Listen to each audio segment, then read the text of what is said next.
I travel alone. Sometimes I'm east, sometimes I'm west.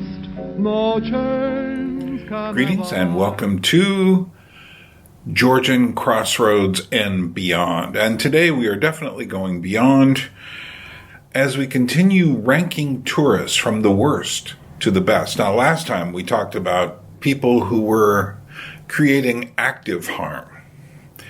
Today we're looking at people who are creating ignorant harm. That is to say, they don't realize what they're doing. They're generally just saying to themselves, I want to take a vacation. I hope it's interesting. I'll pay money. Where can I go? Without thinking about other details. Some of the issues we'll be covering today are cruise ships, leisure tourism, business travel, recreational tourism, and package tours. So, let's check out our continuing series of ranking tourists from the worst to the best. Okay, the next category is ignorant harm. And this is people who don't really think about it. They're not doing anything really obvious to themselves or anyone else. That is to say, if you look at this happening once or twice, you say to yourself, oh, okay, and I could see this. But when you add the numbers, and when you add the kinds of behaviors that go with these forms of tourism, it really is causing harm, but the people doing it are ignorant, and it's very easy to become one of these if you don't put a lot of thought into your traveling. So, cruise ships. So, just to let you know, when I lived in Alaska, I did indeed deal with cruise ship tourists. I would say 95% of the tourists we took on raft trips, on jet boat trips up the river to see eagles and animals, on trips to see bears close up and personal, which we could depend on the second half of the season. Most of these were indeed cruise ship passengers, most of whom had no idea about where they were. And there was this problem with finding the reality of the situation. And one of my jobs, particularly when I was taking people to see bears and I was doing all the spieling and driving and guiding myself, was I had to immediately, I'm a fairly tall guy. I'm not super tall, but I'm certainly tall enough. Taller as it turns out than most of the Hollywood movie stars that are out there. I would say I'm taller than 4/5 of them, because most of them are under 6 feet tall. They're just not that tall. It's really funny when you look into it. But because I'm tall, I would say, hey, you see how tall I am? And they go like, yeah. I go like, well, I've seen a bear that tall. And they were like, oh, okay, wow. I said, sitting down. And then they would all get this terrified look in their eyes, which is what I wanted, because they're coming off a cruise ship. For them, the reality of my life in Haines is a movie. They don't see it. They walk off straight off the dock. They're still looking at their smartphones. They have no idea where they are, surrounded by mountains and glaciers and rivers and the ocean water on the fjord. And people would ask, what's the elevation here? Yeah, we won't go any further into that. But, and they would walk into traffic. Literally, they just thought, this is our entertainment. So the traffic has to stop for us. And this is not, believe me, this happens everywhere where there is any form of mass tourism, any place where the tourism industry has taken hold. So, but I would take them out there and I would say, rule number 1 on how to deal with this experience today if we see bears. Listen to me. You know nothing. Listen to me. I'll explain much more of this. I did a recent video of anecdotes about animals in Alaska, which I recommend. And some of you may think, oh, Byrne's, he's just reflecting on his tour experiences. Au contraire. This is about reality. Because my feeling is that if you, the city dweller, think you understand reality without understanding animals, you are gravely mistaken. And I don't care how many interesting conversations you take part in the internet. If you don't understand an animal when you see it in the wild, you don't understand reality. Period. So let's continue with this, talking about cruise ships. And we used to get big ones. You're in and out in less than a day. You're mostly giving your money to the people who run concessions. The people who live in the town get very little because, in Haines, Alaska, which was not a huge cruise ship port, I would say we got sometimes two big 3,000 people cruise ships a week in the summer. Skagway, which is 13 miles away from Haines by water and 365 miles away from Haines if you drive there, would get 4 or sometimes more smaller cruise ships a day. I mean, 4 gargantuan cruise ships and 4 sometimes smaller cruise ships and more. And there was literally, I think, they said there was something like, 1,200 people who lived in the town. Not in the winter. I mean, from my reliable sources, there were only 600 people who lived there in the winter. Many of the people who owned the businesses were owned by people who lived in places like the dreaded California. Some of these businesses were owned by conglomerates. Here's the real evil part. You get all the way to Skagway, Alaska, which is 1,000 miles up the coast. Excuse me, I just have to talk in miles all the time. You can do your own homework on this because I just haven't got the time and I'm too full of passion on the subject. They go all the way up to 1,000 miles north of Seattle on what's called the Inside Passage amongst all these islands. Get up there, and what do they find when they get to the streets of Skagway? Diamond stores, jewelry shops. It's the same in Juneau. It's the same in most places. Fortunately, Haines, we were much more of a living place and not just a tourist imitation of itself. But here's the nasty part. Many of those diamond shops, in fact, all of the diamond shops, what does diamonds have to do with Alaska? Nothing. Are run by the same cruise ships you're on. And all the way up, you're being told that, when you get to Skagway or Juneau, there'll be a special deal at these stores just for us. Okay. But I will eventually talk about my experience working with cruise ships in much more detail when I get to a whole episode in the Tourism and Reality series about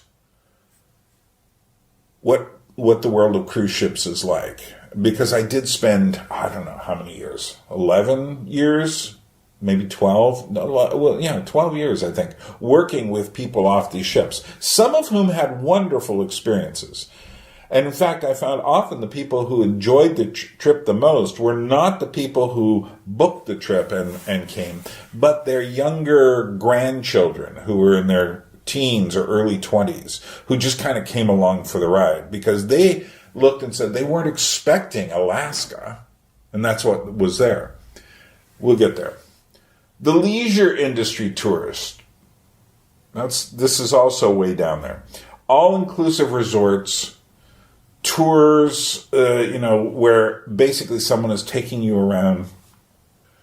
Party travel. I should have mentioned party travel here. I realize now that party travel is a whole zone in itself, but we'll throw them in here with leisure tourism, because the whole point of party travel is to go somewhere and go to an EDM, electronic dance music concert somewhere, which is just, that's very parasitic, that kind of thing of going somewhere just to have a party. It's better than the stag party tourism, but not by much. It again adds nothing. It has nothing to do with the culture and everything to do with, I want to go somewhere and have fun And there's the operative word here. And fun is a word which often goes unchallenged. People just say, yeah, well, the point of life is to have fun. Is it? Really? Do you think that's the point of life? I really don't want to be around you then, because you don't understand life at all. And I'll bet you get really depressed because a lot of life isn't fun.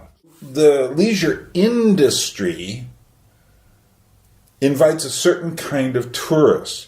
The all-inclusive resort keeps you away from, for instance, if you go to an all-inclusive resort in Jamaica, they try very hard to keep you away from Jamaica. I just saw a very chilling movie made by Brandon Cronenberg, David Cronenberg's son. If you know who David Cronenberg is as a filmmaker, you should be quaking in your boots to realize his son is even more intensely strange than his movies. And many of the same themes.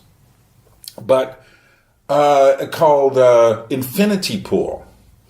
And it's all about this weird connection from the people inside the all-inclusive resort who are basically prohibited with armed guards from going out into the fictional country. And of course, not only does it get really weird and intense, it goes beyond that. It is a scary movie. But then again, the leisure industry is kind of scary. Another recent film about this was The Menu, which came out last year with Ralph Fiennes and Anya Taylor-Joy. Highly recommend that movie. And because it's all about people going to an exclusive, this is kind of goes with the luxury tourism as well, exclusive chef's resort where he makes exclusive meals for people. The leisure industry is not about taking you to see places. They are about selling you the illusion of travel. So in New York City in February, people would be,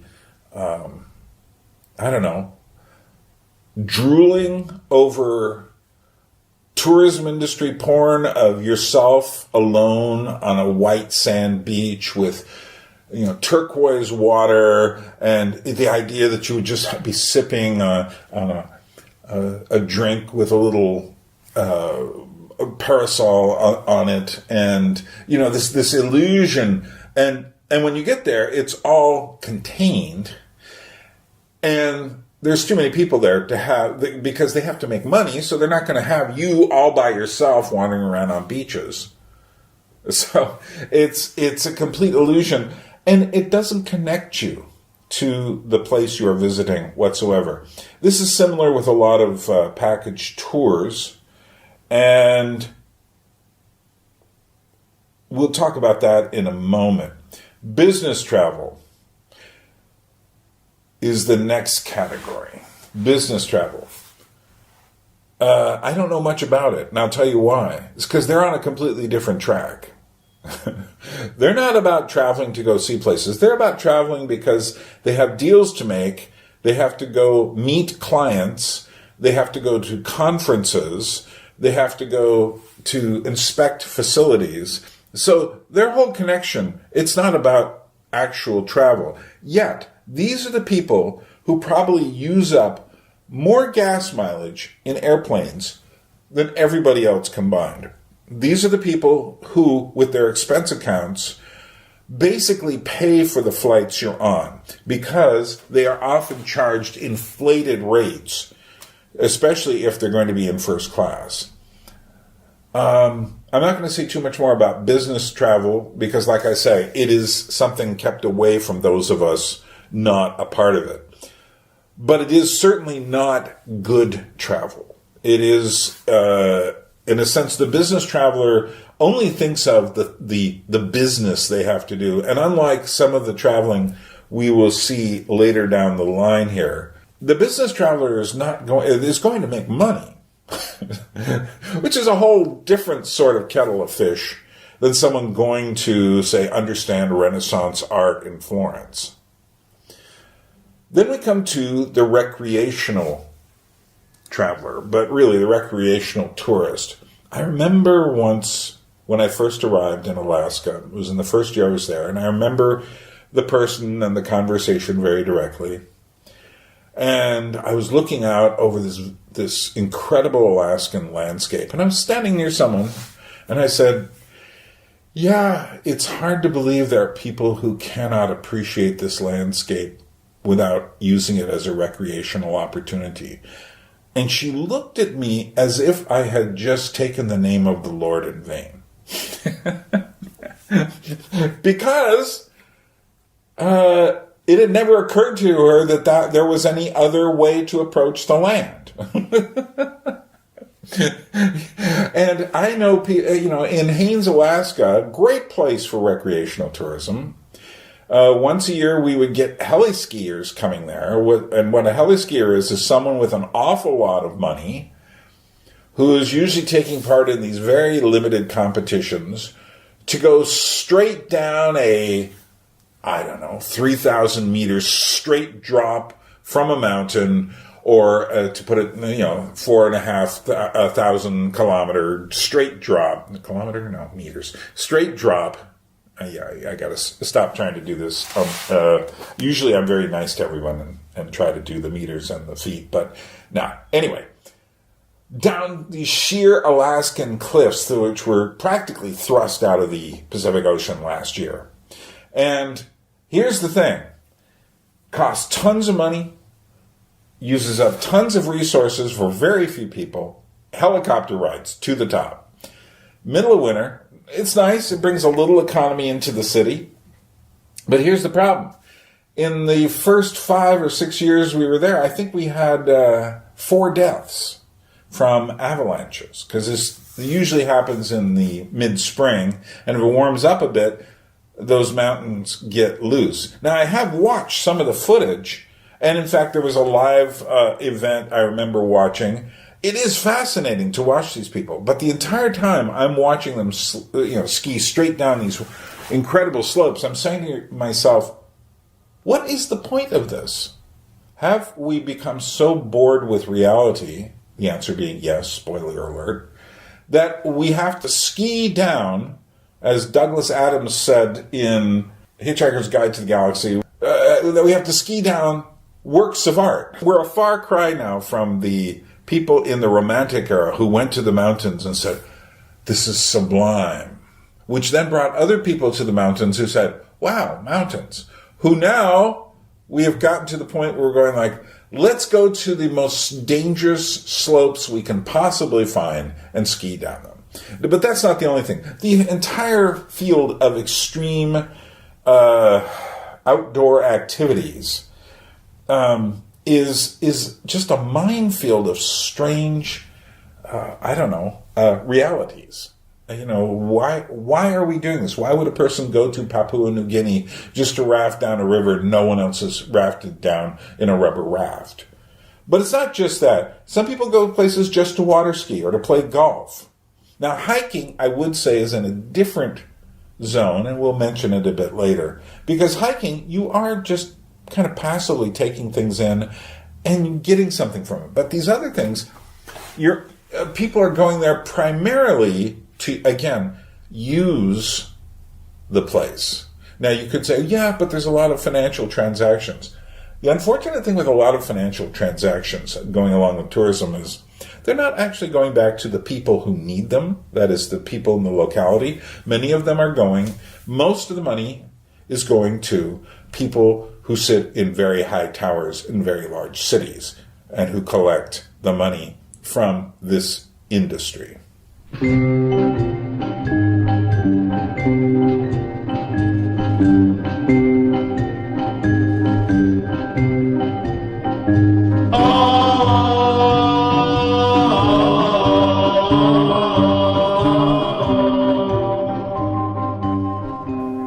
Guided tours, package tours. There's a great movie, not great, okay, sorry, my language slipped. There's a kind of funny movie, let's do it that way. It came out in the late 60s called If This Is Tuesday, It Must Be Belgium, which is like a lampoon on the bus tour going through different countries. You can see something similar in the different vacation movies made by National Lampoon, particularly European Vacation. And it's the idea, in this movie, it's the idea that Americans have no idea where they're going. And they're just kind of along for the ride. And that is true. Now, Rick Steves, for instance, has a higher class of tourists who's going out. For instance, instead of filling a bus with 50 people, he'll fill it with 25, so everyone gets a more leg room. He'll give the people more, more connection to the place by telling them more historical facts, preparing them for where they're going. He does a good job at it. The problem is, it's like playing in a rock band. You're not the musician to these people, you're just passing through. And again, you're not really spending time with these people. You're not spending time in a place. You're just getting as a friend of mine used to call it, the Las Vegas of nature, the Las Vegas of tourism. You're getting the big highlights. You're stopping in this city. You're spending a day there. Your bus driver will park the vehicle for you and then take you to the next place the next day. Sometimes, good grief, you might be able to spend 2 days there. But this creates all sorts of problems, as well as, and connected to this is a lot of tourism related to travel videos, travel logs, I hate to call them documentaries. There's a whole species. Rick Steves does it. There are people I follow on YouTube who do good jobs at it. I watch them just because I'm interested in places, and it's a good way to get ideas. For far too many people who will all hear Rick Steves mention something like Hallstatt, Austria, and suddenly this little town is suddenly overrun with people in the dead of summer, because it really is dead. So there's a whole style of tourism here that's basically skimming through everything. You don't stop at all. And again, my criteria, and why that's a problem is, there are whole sections of the Cinque Terre along the coast of Italy which essentially have had to put limits because too many people have pointed out how wonderful it is to go there. Too many guided tours want to come through there. It's a crazy situation. I was kind of glad that the world got a chance to breathe in 2020 from tourism, that there wasn't a lot of it. And now, of course, many people say, yeah, but what about our money? I admit it's a problem, but tourism is kind of a devil's bargain anyway. Go up and touch him on the hand, pat him on the head as he goes by. Okay. He's gesturing.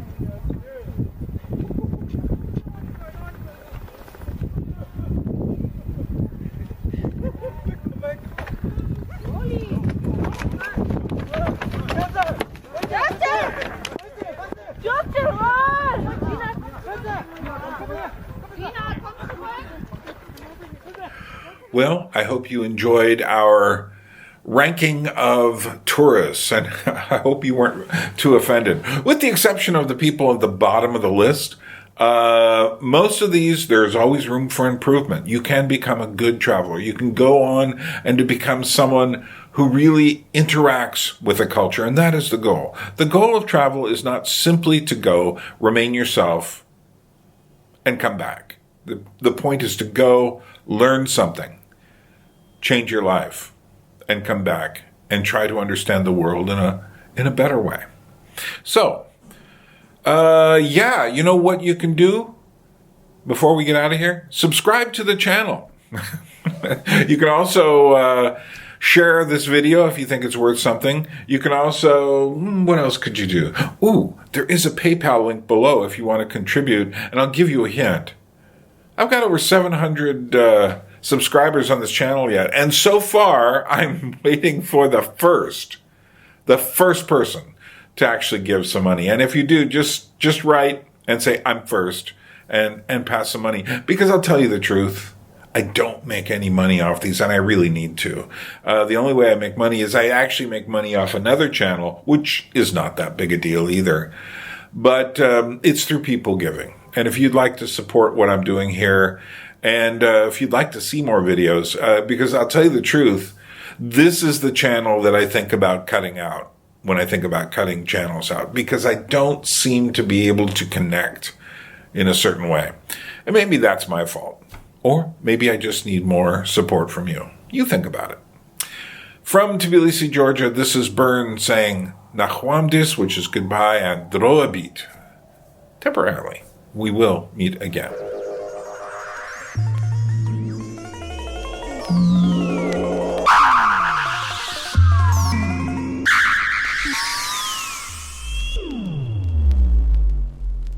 Well, I'd have been there till now, but something happened.